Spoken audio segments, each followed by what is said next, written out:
This is Alex from Taiwan, and in the beginning of August 2015, I took a 4-day trip to the Kansai area of Japan, and I was able to see a lot and experience a lot in just a short amount of time.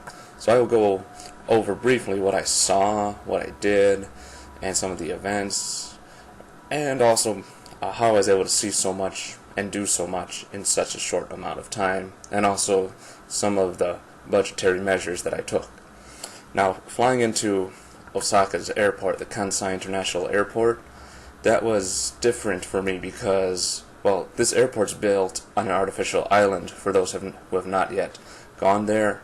So when you're landing, it looks like you're about to land in the ocean, or the Bay of Osaka, until about 10 seconds before you hit the runway. So when I looked out the window as we were landing, I was starting to freak out. I kept thinking, oh my goodness, we're gonna hit the water. I better brace for impact and get my life jacket ready. And then 10 seconds before I see the runway and the land, I think, okay, that was doozy. But the landing was still smooth, and getting around the airport was fine. It was easy. You just follow the herds of people and the signs, just like anywhere else. Just immigration takes a very long time. I find that Japan has pretty strict immigration policies compared to the West. Well, I wouldn't know America's because I am American, so just coming back in the country is just rather simple. So after that, it's pretty late, so I just get to the information counter and I buy 2 passes, which I'll explain more in detail later. The passes I buy, the Kansai Through Pass and the Osaka Amazing Pass. And then the Kansai Through Pass allows me to use the train from the airport and take it to Nanba Station in Osaka. So that's what I do. I transfer over to get to my hostel that I'm staying at in the Chuo ward of Osaka. And it's pretty nice. It's close to the downtown area, Dotonbori, Osaka Castle Park, so I'm able to get around pretty easily. And it's also close to a grocery store, which I learned that are very, very, I guess you would say convenient if you're close to them. They just have all sorts of different food stuff in their deli section, and it's not that expensive. It's much cheaper than going out for every meal, and it's pretty good too, honestly. Like, everything that I got from the grocery store for lunch, dinner, or breakfast, it was really good and really filling. I would definitely do it again. So I just picked up something really quick from there, and then I headed over to Kobe to go to the top of Mount Roko using the Roko cable car. And it was cool. It was one of those old-fashioned cable cars taking you up by chain, and the view going up was pretty spectacular. You're still looking down the whole way, going up and coming down. And going up, you start to see the sprawl of Kobe and that little area that is at the base of those mountains, and it's pretty cool. During the day, you couldn't really see much buildings. It was a little foggy that day also, but you can still see, the building shapes to the distance, and you can also see the Seto Inlet Sea. And then once we got to the top of Mount Roko, sun was starting to set, and then the lights started coming on in the city, and it was absolutely amazing. I almost didn't do this because I started to have a headache and was thinking I should probably just take it easy in Osaka that night. But, I'm here. This is one of Japan's $10 million views.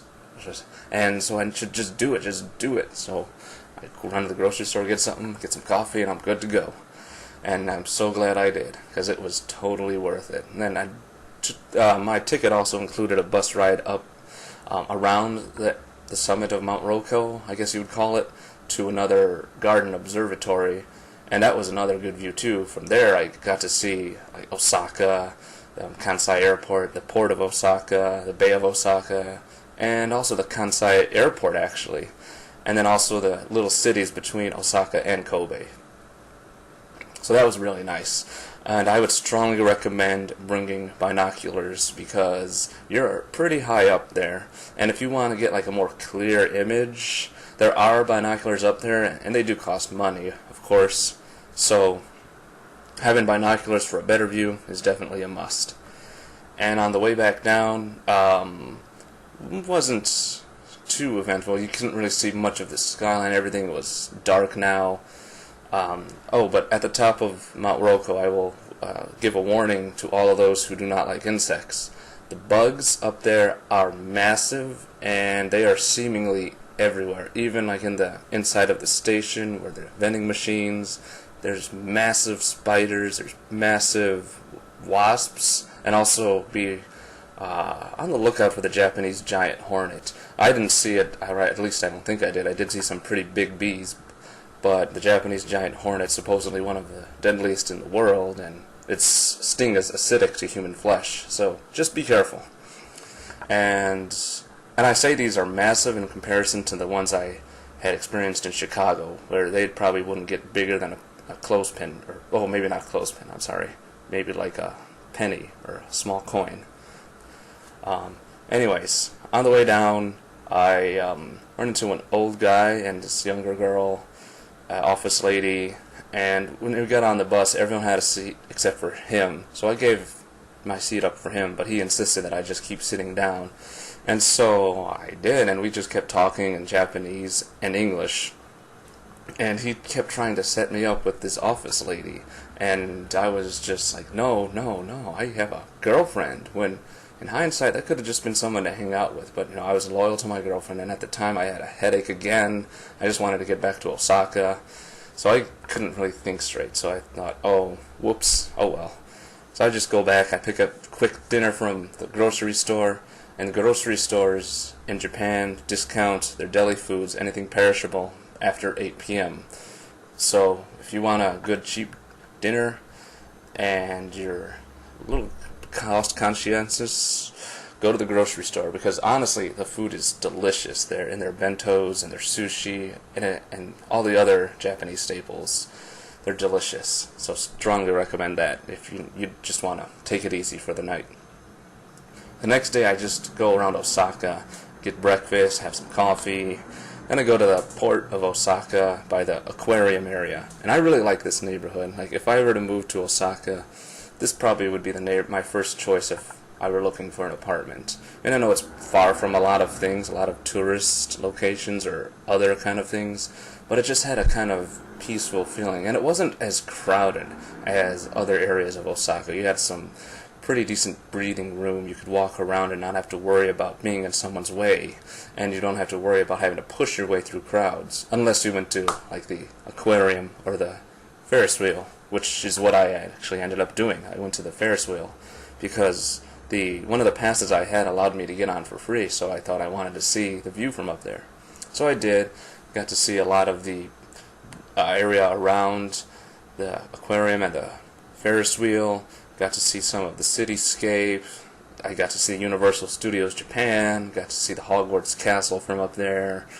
And some of the other areas too, the industrial areas of the port. And then after that, the aquarium was too long of a line, and I didn't have any discounts or anything, and I thought, I'd rather see some other things that are more like Japanese cultured. And so I went to Osaka Castle Park, because also I was going to meet Ryan at this time.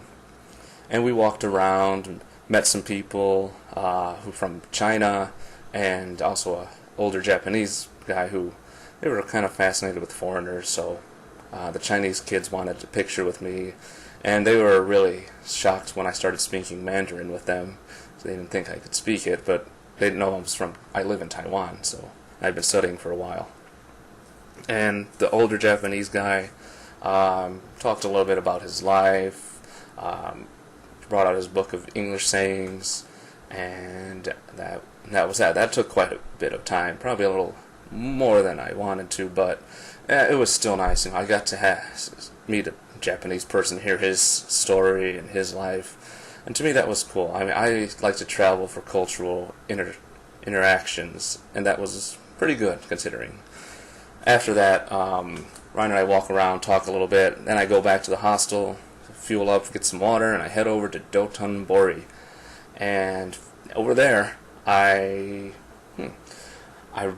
get lost in Nanba Station. So a guy stops me and asks if I'm lost, and I say, yeah, how do we get to Dotonbori? So he shows me where to go. We talk a little bit. He has poor English, I have poor Japanese, but we're still able to communicate and share a little bit about each other. And so he asks if he can come to dinner with me, and I say that's fine. I was going to eat alone anyway, so hey, having someone else is great, and having that intercultural exchange is even better. So we chatted a little bit, had okonomiyaki, and then he paid for my dinner, and I was completely shocked by that. I did not expect that at all. If anything, I expected to go half and half, or pay for our own meals, and I got a pretty expensive okonomiyaki. So that was just the nicest thing a stranger has ever done for me, and I was really grateful. And then he showed me back to Nanba Station how to get to the Umeda Station, because I was going to go to the Umeda Sky Building, because it was now night, and it was a pretty clear night, and I thought this would be a fantastic time to see the view from up there. And the line was not that long, actually. It looked long, but it goes by pretty fast. And they have it in like 4 different languages, Japanese, Korean, Mandarin, and English. And the view from up there was awesome. The Sky Garden is like this halo at the top of the building. You just walk around, and the floor is decked out with this kind of like glow in the dark, and if you're wearing white, your clothes will glow in the dark. So if you want pretty cool pictures or experience up there, I'd strongly recommend wearing white. And you get to see all sorts of stuff. The port area, downtown area, the Yodogawa River, everything. It's great. And if you love those kind of pictures where you take of the city at night, do that. Definitely do that. And I think binoculars might be helpful there too, especially because you're much closer to the city. You can actually see the trains go by, so you could probably definitely get some really cool views if you had binoculars. After Umeda, I run back to the grocery store, do my usual, get my dinner, and then call it a night, because the next day I got to go to Kyoto, and that's a little further than Kobe or the port of Osaka. So I do the usual ritual, wake up, go get breakfast, and then we had someone check in at the hostel. She was from Switzerland, and she asked how to get to the convenience store, like 7-Eleven and grocery store. So I showed her around, even though I didn't know where 7-Eleven was. I just asked a guy, and a lot of times I've noticed that people think that my Japanese is really, really good, when in all reality, it's not that good. I just know enough to get around and ask for food and a little bit more, maybe some bargaining too. But other than that, it's pretty basic.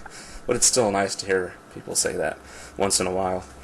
So after that, since we don't have Wi-Fi, we both agree to meet back at the hostel at 8:30, go back to Dotonbori.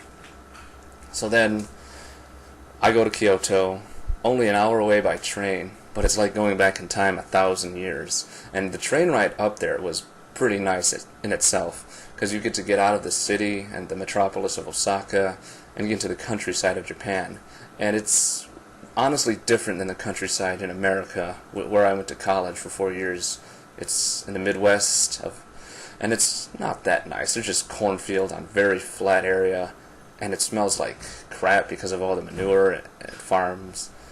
And it's just not like a picturesque area. But the countryside of Japan is gorgeous. I mean, you have rolling hills, you have the rice paddies, and you have mountains. And that, to me, that's still pretty new, because I grew up in the Great Plains of the Midwest.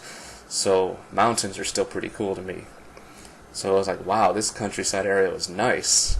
Definitely a nice view, a nice train ride, very scenic. Getting to Kyoto, I got off at the Fushimi Inari Shrine area, because I wanted to do that, the one with all the 1,000 torii gates, those red gates. And I didn't expect it to be a hike up a mountain. Oh, that took a lot longer than I thought, and it was hot and humid up there. But it was still really nice. Lots of good pictures, lots of good views. And then I met someone from France who I thought was Japanese, because she had long hair, white skin, the eyes. So it just had to be. But I was super surprised when I started speaking Japanese, and she said she didn't understand. So we just hung out for the rest of our time in Kyoto, because she had gone up alone, I had gone up alone. So, hey, might as well have someone to hang out with. But she was still pretty shy. She didn't really talk that much, but that was okay. It's still got to talk a little bit. We had lunch in Gion at a nice little creek downtown. It was very nice and peaceful. And the streets in Kyoto are just so old-fashioned. It's just like feudal Japan, and it's amazing. It feels like you're in a completely different world from Osaka. And I just keep taking it in. I just think, man, this is awesome. I don't know what I should take a picture of next. So after that, we go to a temple that she wants to go to. It's called the Sanjusan Gendo, and that's the temple with 1,001 statues from the Hindu and the Shinto religions. And it was really nice. They didn't allow us to take pictures in the actual shrine itself, but the area around it, there is a garden, a traditional garden, and I love Asian gardens, Chinese and Japanese alike. So I took plenty of pictures around there, walked around a little bit. It wasn't as hot anymore, the sun was starting to go down. And after that, we went to Kyoto Station, because she had to take the train to, well, she was going back to Osaka to get her stuff, but then she was going to Shizuoka, and she was taking the Shinkansen, which my pass didn't allow me to use. So I thought, that's, oh well, I guess this is where we say goodbye. Now in Kyoto, I would strongly recommend spending more than one day because there's so much to do. They're all spread out from each other, and they're not as well connected by the train system, so you're going to have to use the bus a lot. And a lot of the places close at 5 p.m., so you have to wake up pretty darn early and know exactly where you're going, so if you want to get the most out of your day in Kyoto. So definitely I have to go back for sure. And let's see, after Kyoto, we'll go back to Osaka, and I meet my friend from the hostel. We go to Dotonbori for dinner, some more okonomiyaki, and some more pictures over there as well. And I really like Dotonbori, because, I mean, I know it's a tourist trap in every sense of the word, but the prices don't really make it seem that way to me, honestly. I guess, coming from Chicago, where if anything draws tourists, they jack up the prices through taxes or whatnot, and everything's like $20 US just because it's a tourist thing. And in Dotonbori, it was not that expensive. It was maybe like $10 US at the most expensive. Well, for me, because I don't look at the most expensive things all the time. And then after that, we went to a store that had all this like fancy Japanese confectionaries. I saw the Kit Kats, all those different flavors, and I bought the cookies and cream Kit Kat one, which is delicious. And I wish I would have bought another bag, because I ended up eating half of that bag on the way back to the subway that night. And also there was a lot of different flavors, like green tea, sakura tea, strawberry, and red bean, which I also brought home. And then after that, go home, rest up, my last day in Osaka. So I just go back to the aquarium area, because earlier I had seen a lady that was selling kimonos, and I saw in Kyoto they were pretty expensive, like 5,500 yen. And I thought, wow, that's really expensive. And they honestly looked the exact same as they did in Osaka. So I thought, I'm going to go back here to get it. And sure enough, I did. I talked with the lady in Japanese as best I could. There's maybe like a few sentences I had to use English, but it was honestly no more than 5 sentences in English. So, and then I show her that I'm going to get one for myself and for my girlfriend back home. And I show her the picture, and it's like, oh wow, really pretty picture of her. You guys look great together, blah blah blah. And I see this one for her that's like blue and cherry blossoms, it's silk, and I think, wow, I have to get this one. It's going to be more expensive, but I don't mind. And the lady gives me a discount on it. It's like, oh no, you can have the same price as yours. You guys look great together, and she would look great on that. So I'm just super grateful for that. I pay, go back and walk. Well, actually, before I go back, I walk around a little bit because I really do like this area. / I had to use the bathroom. And I had to find a restroom really quickly. And then I go back to Dotonbori once again, because why not? And during the day, it was just as crowded as night. Probably not as, but still pretty crowded. And this is where I met a Japanese girl who showed me around a little bit and wanted to take pictures. We took pictures, and she was like really had this impression of me like I was some kind of celebrity. She was like in awe that I was even talking to her, which was weird because I never had that happen. It doesn't happen here that much in Taiwan. I guess that's because I just don't go up to random people and say like, hey, want to go hang out? Well, there have been a few times where it does, but still it's new to me.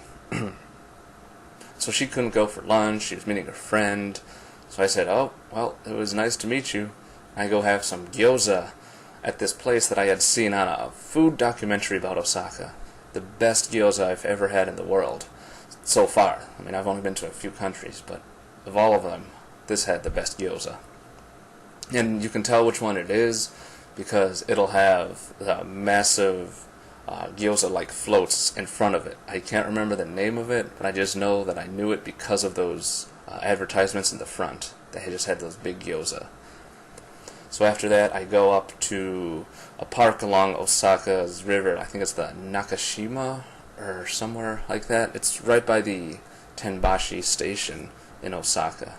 So I go up there because I look on the maps and stuff, and I think, wow, that looks really, really nice. So I thought I wanted to go see it and walk along the river a little bit before I left.